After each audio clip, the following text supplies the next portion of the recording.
வணக்கம், welcome to TRB physics channel. நீங்கள் எங்கள் சேனலுக்கு புதுசாக இருந்தால் சப்ஸ்கிரைப் பண்ணிவிட்டு வீடியோ பாருங்கள்.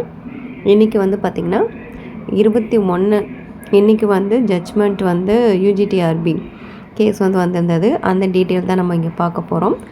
அதாவது அந்த 2% அமைச்சு பணியாளர்களுக்கு ப்ரொமோஷன் கேஸ் போட்டிருந்தாங்க. அதனால் வந்து பார்த்திங்கன்னா செலக்டட் கேண்டிடேட்ஸ்க்கு பணி நியமனம் வழங்குறதுல தாமதம் ஆகிட்டே இருந்தது. அதாவது ஸ்டே போட்டிருந்தாங்க. அவங்களுக்கு பணி நியமனம் பண்ணக்கூடாது, எங்களுக்கு வந்து பண்ணிட்டு தான் அவங்களுக்கு பண்ணணும் அப்படின்னு சொல்லிட்டு ஸ்டே வாங்கியிருந்தாங்க.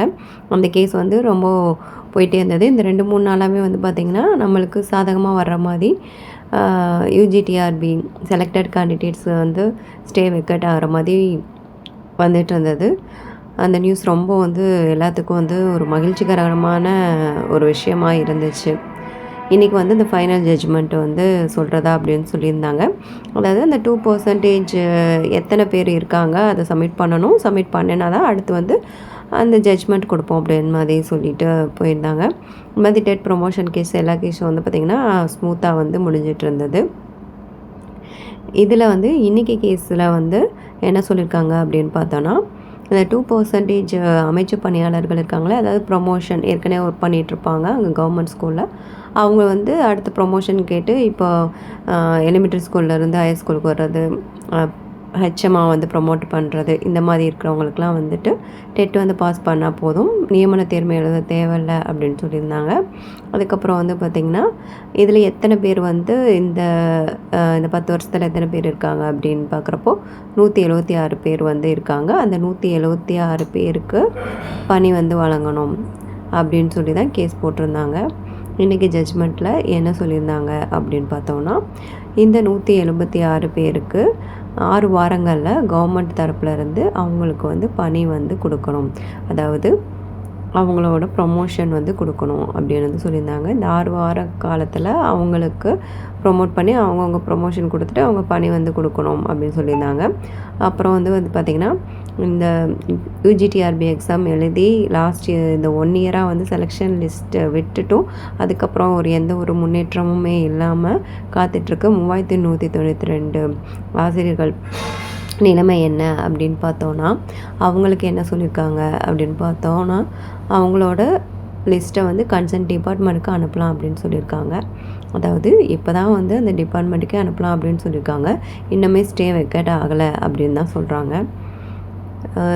அந்த டிபார்ட்மெண்ட்டுக்கு வந்து அனுப்பிச்சிட்டு இது மேபி வந்து இது மூலமா என்ன நடக்கும் அப்படின்னு பார்த்தோன்னா, 6 வார காலத்தில் அவங்களுக்கு வந்துட்டு அப்பாயின்மெண்ட் பண்ணணும். ஸோ அப்பாயின்மெண்ட் பண்ணிவிட்டு ப்ரொமோஷன் கொடுத்துட்டு அதுக்கப்புறம் தான் நம்மளுக்கு வந்துட்டு பணி வந்து நியமனம் பண்ணணும் அப்படின்னு சொல்லியிருக்காங்க. ஸோ அதுக்குள்ளே வந்து பார்த்திங்கன்னா அந்த கன்சர்ன் டிபார்ட்மெண்ட்டுக்கு அனுப்பணும்னு சொல்லியிருக்காங்க இல்லையா. ஸோ செலக்டட் கேண்டிடேட்ஸ்க்கு வந்து கவுன்சிலிங் நடத்தலாம். அதாவது எப்படி வந்து இப்போ சென்னை கார்ப்பரேஷன், ஆதி திராவிடர் அவங்களுக்கெல்லாம் எப்படி நடந்துச்சோ அது மாதிரி நடக்கலாம். நடந்துட்டு வந்து பார்த்திங்கன்னா அப்பாயின்மெண்ட் ஆர்டர் கொடுக்காம கவுன்சிலிங் நடத்திட்டு இந்த ஸ்கூல் செலெக்ஷன் மாதிரி நடத்திட்டு அதை அப்படியே வச்சுருக்கலாம். இந்த 6 வார காலத்தில் அவங்களுக்கு போட்ட பிறகு அதுக்கு நம்மளுக்கு போடுறதுக்கான வாய்ப்புகள் இருக்குது. இது வந்து பார்த்திங்கன்னா கவர்மெண்ட்டோட கையில் தான் இருக்குது முழுக்க. இப்போ வந்து அவங்க நினச்சா அந்த 1 வாரத்தில் கூட முடிச்சுட்டு அடுத்து வந்து செலக்டட் கேண்டிடேட்ஸ்க்கு வந்துட்டு பணியாணை வழங்கலாம். எல்லாமே வந்து அவங்க கையில் தான் இருக்குது. இது அவங்க நினச்சாங்கன்னு பார்த்திங்கன்னா நைட்டு உங்களுக்கு கால் ஃபார் பண்ணிவிட்டு மறுநாள் கூட உங்களுக்கு அப்பாயின்மெண்ட் ஆர்டர் கையில் கொடுக்கறதுக்கான வாய்ப்புகளும் இருக்குது. ஸோ எது வேணாலும் நடக்கலாம். இது வந்து அடுத்த மூவ் தான் நம்ம பார்க்கணும். ஸோ இன்னமும் வந்து பார்த்திங்கன்னா சரி ஓகே இந்த மாதிரி கேஸ் போட்டாங்க, இந்த மாதிரி ஆகிடுச்சு, இப்போ வந்து அடுத்து ஒரு இது சொல்லியிருக்காங்க. ஒரு 6 வார காலம் எவ்வளோ நாள் வந்து நம்ம வெயிட் பண்ணி பார்த்துட்டோம். இந்த 6 வார காலத்தில் என்ன நடக்குது அப்படின்னு பார்க்கலாம். ஸோ டிபார்ட்மெண்ட்டுக்கு அனுப்பலான்னு சொல்லிட்டு எல்லாமே சொல்லியிருக்காங்க. அது மூலிமா நம்மளுக்கு ஒரு அடுத்த ஒரு பாதை எதுவுமே இல்லாமல், எந்த ஒரு வெளிச்சமும் இல்லாமல் ஒரு இருட்டில் இருந்த செலக்டட் கேண்டிடேட்ஸுக்கு ஒரு சின்ன வெளிச்சம் கிடச்சிருக்க மாதிரி இதை நினச்சிக்கலாம். இந்த பணியாளர்கள் வந்து பார்த்திங்கன்னா நான் வந்து 2014 இப்போ வரைக்கும் இருக்கிறவங்க வந்து 176 பேர் அப்படின்னு சொல்லியிருக்காங்க. இதே வந்து 2007 பார்த்தோன்னா டோட்டலாக வந்து 517 வந்து பிடி போஸ்டிங்க்கு வந்து ப்ரொமோஷன் ஆகிறவங்க. ஸோ அவங்க வந்து 517 பேர் இருக்காங்க. இதே வந்து பிஜியில் பார்த்தோன்னா பிஜி வந்து டோட்டலாக வந்து 230 பேர் இருக்காங்க. ஸோ 2007லேருந்து பார்க்கும்போது இத்தனை பேர் வந்து இருக்காங்க. ஸோ இதோட வந்து இந்த 3192 பேர். ஸோ இவங்க எல்லாத்துக்கும் வந்து நமக்கு பண்ணி கொடுக்கணும். மேபி மே மாதத்துக்குள்ளே இது வந்து போட்டுட்டாங்கன்னா ரொம்ப நல்லாயிருக்கும். ஜூனில் வந்து எல்லாத்துக்கும் அப்பாயின்மெண்ட் ஆர்டர் கையில் வர மாதிரி சுச்சுவேஷன் கிடைக்கும்.